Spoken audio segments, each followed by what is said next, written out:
Hi, welcome to Building Bridges Ministry. My name is Joe.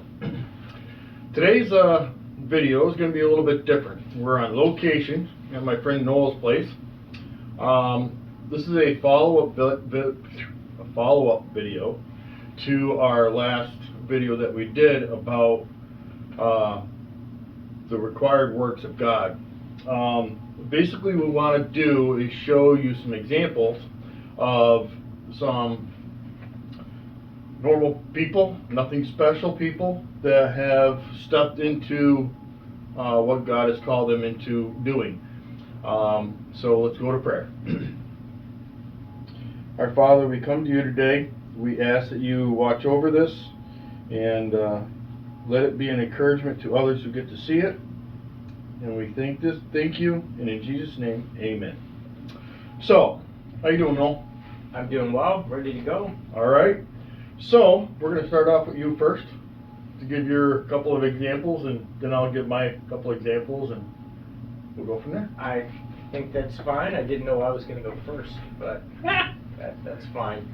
No, so after watching your video last week, and of course we see each other every week,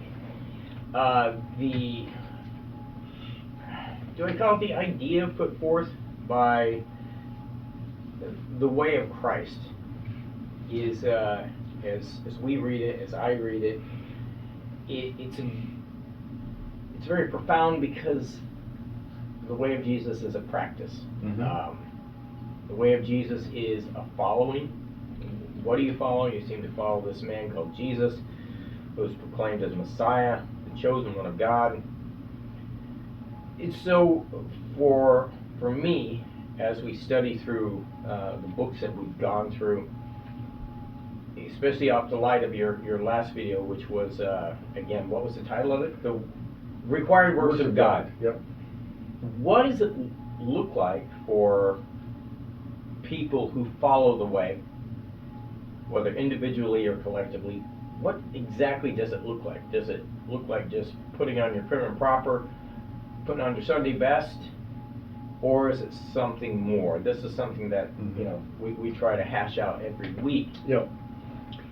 And there are those examples that I read through, that I look in history, even up to the present, of people who actually look and smell like Jesus. Yep. And those are the ones that I'm attracted to. And I look at their lives. So as you taught on your video last week, looking at the profundity of not a doctrine, but of what it looks like when you have your feet and your hands steeped in the work of God. What does it look like? Yeah. So from my end, like I said, Joe and I just started last week the Gospel of Luke. So we're actually going from chapter 1 all the way through. That's how we approach Scripture, all the way through. But in that, because I just read through it, and now we're going through it again. So, but I had this one instance that came up that I'm going to be bouncing off of it. And it's Luke chapter 7, 18 through 24. And I'll just read it real quick, and then I'll give my examples. Okay. But you have some disciples of John the Baptist. John the Baptist at this particular point in history had been arrested. He's imprisoned, and ultimately his fate would be a beheading, just to please some, sick people that were in high position. Yeah. So I'll just read it real quick. John's disciples told him about these things, that is, being in prison. Calling two of them, he sent them to the Lord to ask, "Are you the one who is to come, or should we expect someone else?" And when the men came to Jesus, they said, "John the Baptist sent us to you. Are you the one who is to come, or should we expect someone else?" And at that very time, Jesus cured many who had diseases, sickness, and evil spirits, and gave sight to many who were blind. So he replied to the messengers, "Go back to John and report to him what you've seen and what you've heard."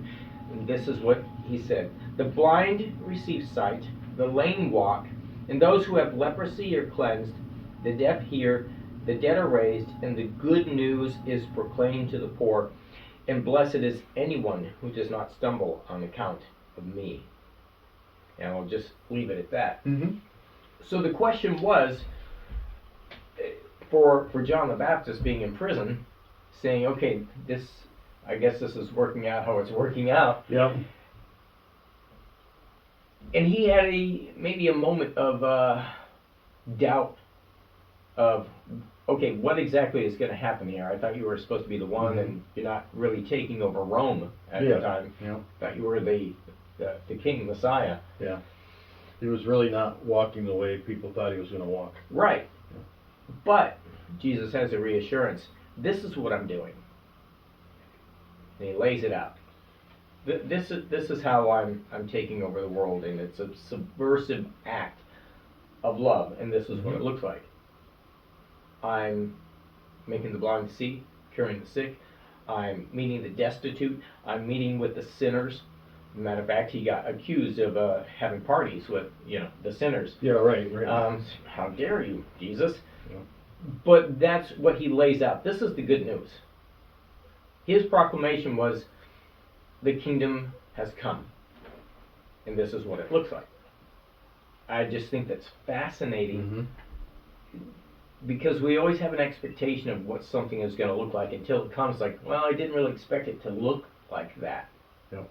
But Jesus said, no, this is what it looks like. This is the good news, that I'm here. And then he later on, and I love this part in the Gospel of John, where he tells his disciples, listen, after I'm gone, these are the things you're going to be doing, and you're going to be doing it even more so than me. Yeah. Yeah. It's like, wait, what? We got to be involved in that kind of thing? Yeah. And the response with Jesus would be, yep. Yeah, take me on. Yeah. Let's do it. So, as I look at that, and each of us picked out two particular people to focus on that really impact how we see the gospel, how it is that we want to follow and our lives look like the gospel. That is the good news. I had so many, and I had to dwindle it down to two, and which is hard for me. But there are the few that I look at and say, man, that looks like Jesus. So the one that I picked out was he was an archbishop in El Salvador. Served his whole life in that region. It's a young man born in 1917, I believe. Was a Jesuit priest. Served faithfully in the church. Served faithfully the poor. El Salvador was a country that was pretty poor. And then the rise of capitalism had come in. And with that rise, you definitely had a surge between the rich and the poor. Yeah. I mean, the gap was huge. There was actually one point where Oscar Romero had actually contacted the then president in 1980 before he was assassinated. It actually might have been before that, maybe 79.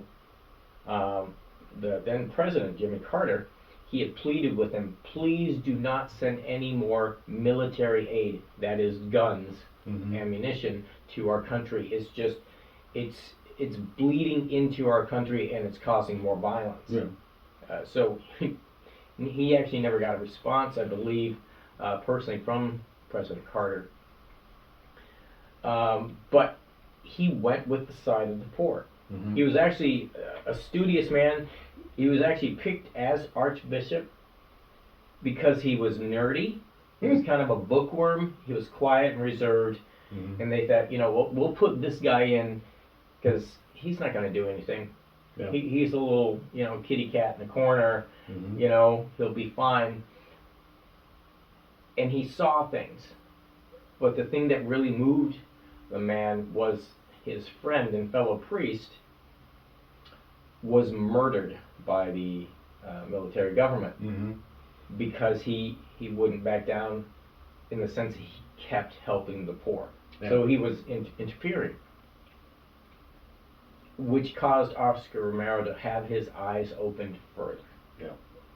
And he pleaded with the side of the poor, always. He was strong in character, strong in works, up until the time when he would not take a side with those who were oppressing. And they said, we got to get rid of this guy. And in 1980, Mm-hmm. during a mass that he was given, he was shot down, assassinated while giving the Eucharist. Mm-hmm. Shot right in the heart, died there on the altar.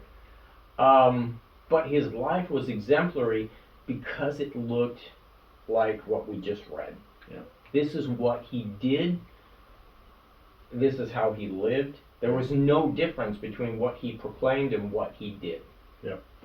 And I just think it's astounding to live a life.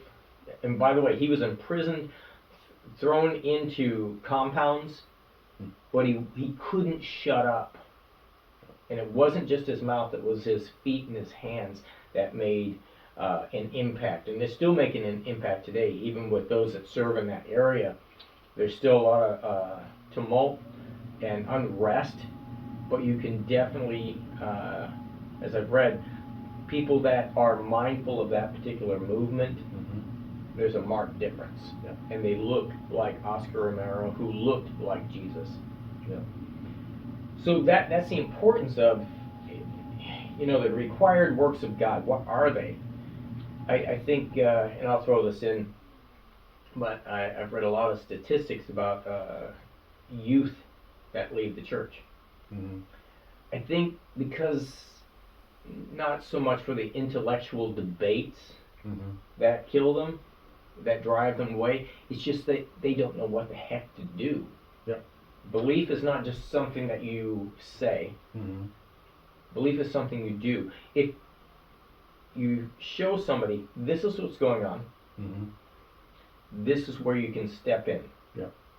Yep, stepping forward in what you're calling or what is put on your heart Right. is what the works that are required. Yeah. Or is that Holy Spirit in you that is driving you to step forward like Oscar Romero did. He stepped forward for the people who were being repressed or squished or mistreated, and that is what God asks us to do, is to step forward for those people. Absolutely. Yeah. And to what is it? Famous phrase. What greater love is this than to lay one's life down for another? Mm-hmm. Which also negates the idea of loving each other doesn't mean killing each other. Yeah. That's just not part of it. Yeah. So leading to that, my second example is somebody who was not dead. That's good. And well, I mean, everybody dies, but he's not dead yet. But he has that same spirit of making and taking the belief in Jesus, his words, his proclamation, and making it tangible, something that you can actually see. The guy's name is Shane Claiborne. Lives from here. He lives about 3.5 hours away in Philly, one of the worst parts of Philly. He's been there for the past 20 years. Moved into just a drug-infested, violent neighborhood in which they still have problems. Really? Lot of guns, but they have moved into the neighborhood, and they have not left. Actually, the first cause for them moving into that part of the neighborhood was there was a story that came out. There was a family who had moved into an abandoned church. Oh, wow. And the city came in, even with the blessing of the church, to have them removed. Oh, wow. Nowhere to go. Yeah. So at that point, these young kids, just out of seminary, Oh, wow, that's neat. said, that's not right. And they made a stand. Yeah. They actually stood in front of the church. They petitioned to where, basically they were saying, Jesus was homeless too. Yeah. And it's just like, oh, what do you do with that information? Yeah. And they said, you know what, we're going to stand with this family. And they petitioned even to the church that it belonged to. Oh, Of course, wow. nobody used it. Yeah. And they won their case. That's awesome. That was the beginning of that movement. And which 20 years later, they have not stopped. They That's live in great. that neighborhood, they play in that neighborhood, they're transforming the neighborhood, and it is through acts of kindness, love, charity, respect, self-control, and it's he, and not just Shane, but everybody that's involved in that neighborhood has become a community. Mm-hmm. And it's something that you can see, it's something that you can go and touch, be a part of, learn from, and it's like, yeah, that's something real, that's something tangible. Mm-hmm. That is what we talk about all the time. That is kingdom theology put forth into practice. Yeah. And I think that's, what's the phrase? Practice makes Perfect. perfect. Yeah. But in this instance, practice makes possible for the kingdom of God to be manifested and seen. Mm-hmm. Um, Yeah. What's that organization called? The Simple Way. Yeah. You guys want to look it up? Simple Way. They have a food pantry down there now, right? Yep, very active food pantry, active education programs. Mm-hmm. So if you guys want to look that up, simpleway.com. They do great work. It is a picture of the kingdom, Yeah. like now. Yeah. Great ideas for actually, what can I do? One of your listeners on your last program, your friend had, and he had it. Mm-hmm. He commented on your video, and it was, yes, and I'm paraphrasing, it is the simple acts that are there before us every day. Yeah. If you recognize it, it's just a simple act. Because if you take too much, It's overwhelming. it's overwhelming. You just kind of want to back away and say, I can't do that. I think it was Mother Teresa who said, they asked her about all the work that she's done. She goes, simply, it's this. You do small things with great love. Yeah. Start there. Yep. And that's a manifestation of the kingdom. That's a manifestation of Jesus working through the fingertips, Mm-hmm. the heart, the mind, and the feet that belong to individuals and communities that say that they profess Christ. It's the ripple effect. Absolutely. Take a little Throw that in. Yep. Throw a pebble into a pond, and then how the waves go out. It's us being the pebble causing the wave. So my examples.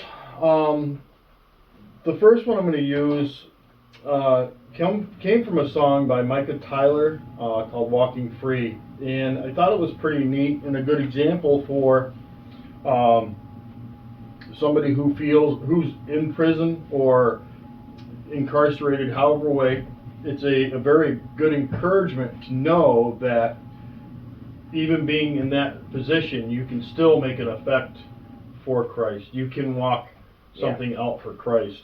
In the video, he uses some guys that have changed their lives, have walked free from their past. And one of the guys' name is Wesley Kezia.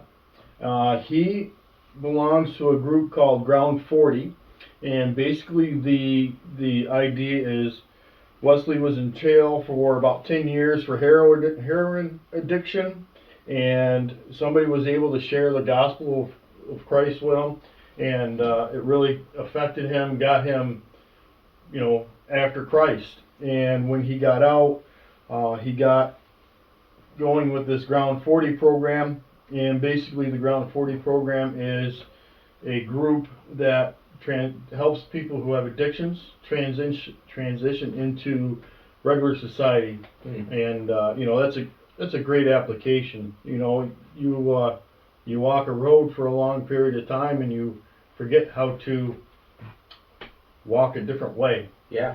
So it's pretty neat. They actually have like 3 steps that they go through. They have 3 different houses that you live in, and each one is a progression towards your own existence. The other one that I'm going to use as an example is a little closer to home for me, and that is going to be my wife.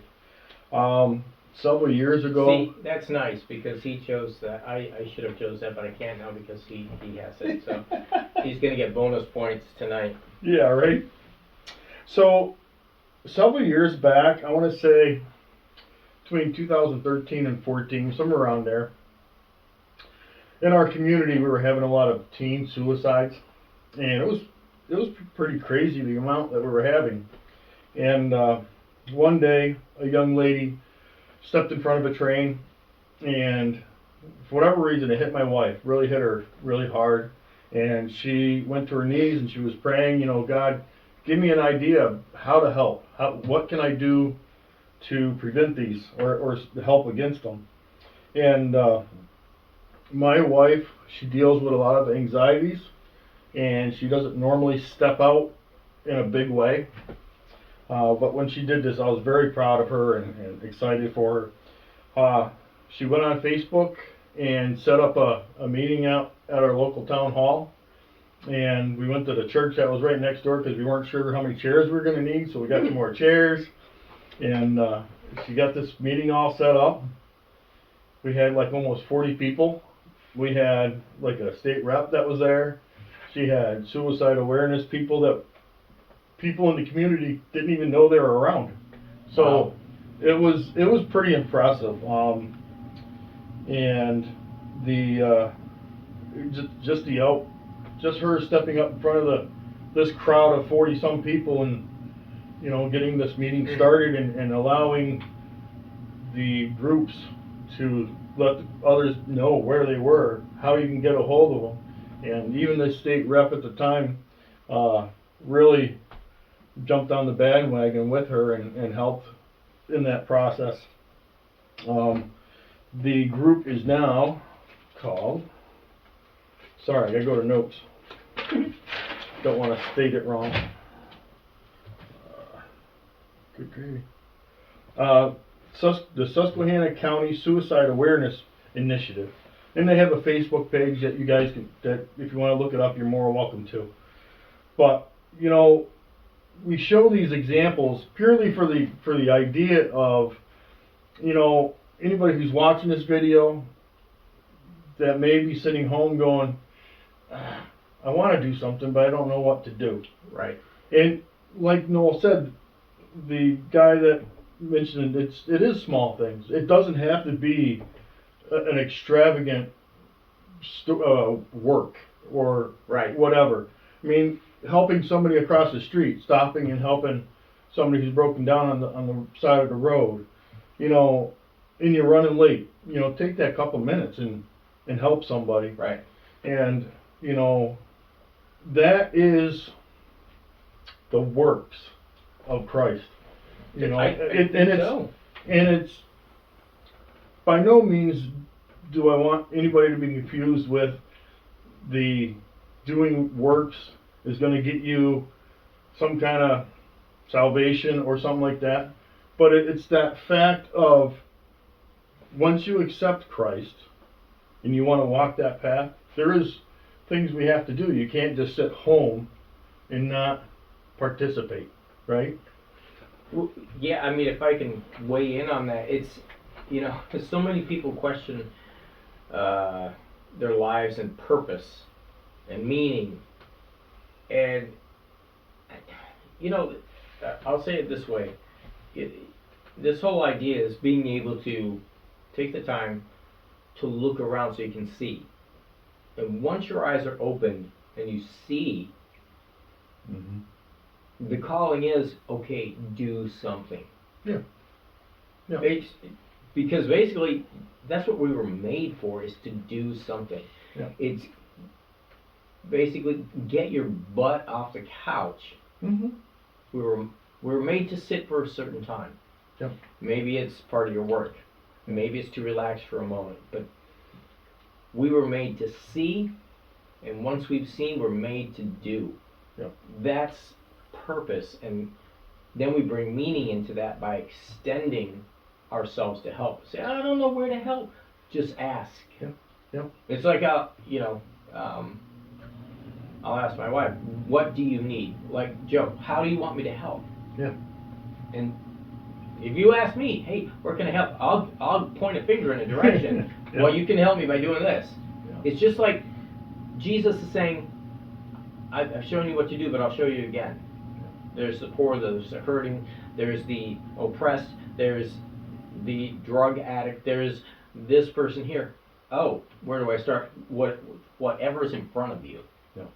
that you do. Yep, And exactly. that, honestly, it just takes seeing. Seeing is believing, and believing is seeing. Yeah. They're intertwined. Yes, they are. And once you start walking out, and if we participate in the sharing of love, which when we share our love, and in that process is helping others, it changes the attitude of people around, so that we have a kingdom as God wants us to have, in the light of everybody just enjoying each other and loving each other, rather than finding harsh words to say with each other. Yeah, because that's easy to do. Yeah, it is. Yeah. So that's what we wanted to share with you guys today. So if you have your opportunity to step out and do some good works for today, we ask you to do that. And if you like this video, please share it. Thanks Thank for you. having me on your show. You're welcome. Thanks, Noel.